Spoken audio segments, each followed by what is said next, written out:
Hey everyone, and welcome. Let me ask you something. Have you ever been so good at something, so strong, that it actually becomes the very thing that takes you down? It's a weird paradox, right? Well, today we're digging into that exact moment. What happens when the hero suddenly feels like the victim? This whole explainer really hinges on this one kind of wild idea. The idea that true power is somehow perfected in weakness. It seems completely backwards, but you know what? It sets the stage for everything we're about to explore. Those moments where our confidence just shatters and something totally new has to be born from the pieces. And that really gets us to the heart of it, right? This is the core question. And it's not just some ancient, dusty problem. It's something so many of us run into in our jobs, our lives, our relationships. So, yeah, let's dive in.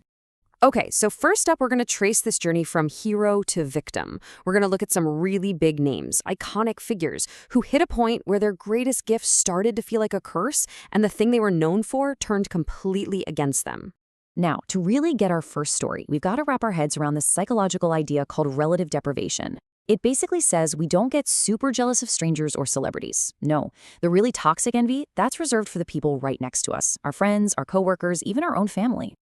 And wow, this slide just nails it with the story of Moses' own brother and sister. Look at the left side. That's their strength, right? They're his essential support crew. But then look at the right. You can see how being that close, being in the room, turned that support into this resentful rivalry. Oof, and that resentment just explodes in this one question. You can feel the sting in those words, can't you? This isn't some deep theological discussion. This is a raw human cry of, hey, what about us? Their closeness didn't breathe respect, it bred contempt. And just like that, they see themselves as victims. All right, let's talk about another one of these psychological traps. Regret aversion. This is that little voice in your head that the second you fail pipes up and says, see, told you, this was a terrible idea. We should have just stayed home where it's safe. It's a super powerful feeling that makes even the boldest leaders want to hit the brakes and retreat. And this is exactly what happened to Joshua, the great general. I mean, look at this slide. It's like night and day. One minute, he's the hero of Jericho, full of unstoppable courage.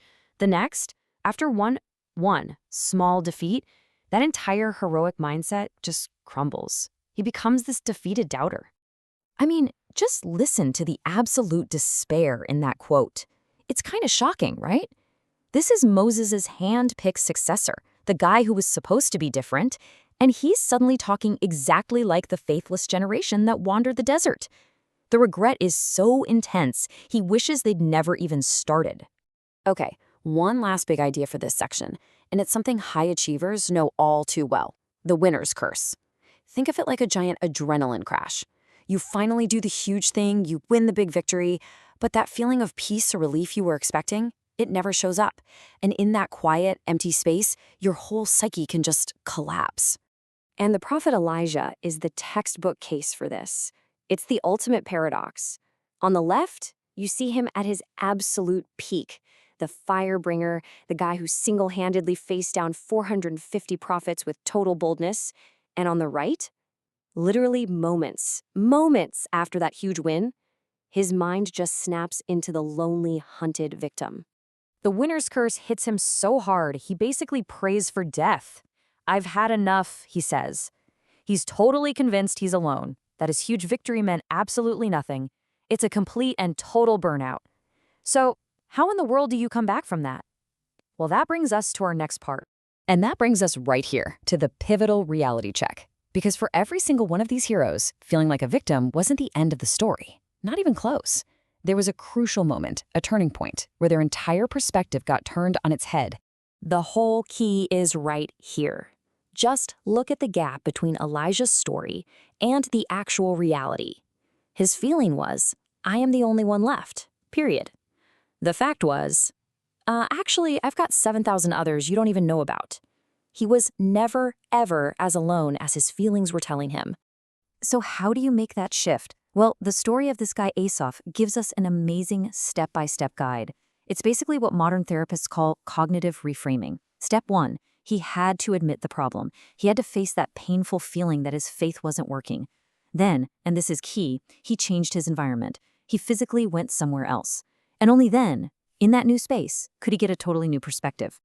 And this part is so, so important. For all these heroes, the reality check wasn't a punishment. They weren't being scolded. It was more like an invitation to stop being the star of their own little tragedy and realize they were part of a much, much bigger story. Which, of course, leads us to our final section, which we're calling Our Story, the Author's Pen.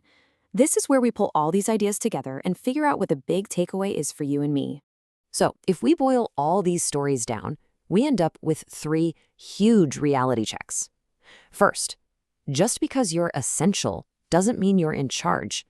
Second, one loss, no matter how painful, does not cancel out the entire journey.